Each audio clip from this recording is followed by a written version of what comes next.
কি বন্ধুরা, ভালো আছো তো? আমিও ভালো আছি। একটা রেসিপি নিয়ে চলে এলাম। রেসিপিটা হলো ভেটকি মাছের ভর্তা। সেটা কিভাবে করলাম তোমরা দেখে নাও। ভেটকি মাছ ছিল প্রায় 8-9 পিসের মতো ঘরে। সবসময় তো ভেটকি মাছের রান্না খাই, একটু ভর্তা খাওয়ার জন্য মন চাইলো। তাই কি করলাম, মাছের পিসগুলো হালকা একটু বয়েল করে নিলাম। নিয়ে ঠান্ডা করে মাছের কাটা যেটুকু কাটা ছিল, লম্বা লম্বা কাটা ছিল কিছু পেটির পিসে, কারণ ভেটকি মাছের তো কাটা হয় না, সেগুলো ছাড়িয়ে নিলাম। নিয়ে তারপর কড়াইতে সর্ষের তেল দিয়ে দিলাম। আদা রসুন কুচি করে নিয়েছিলাম, সেটাকে একটু থেতো করে নিয়ে দিয়ে দিলাম।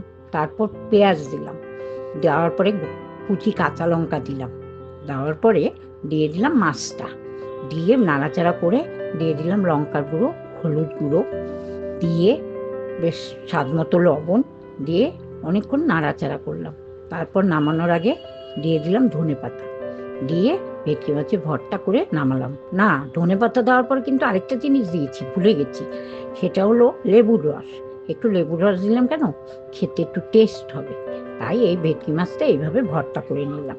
সবসময় ওই ভেটকি রান্না করে খেতে ভালো লাগে না, এটাও রান্না, এটা হলো ভর্তা।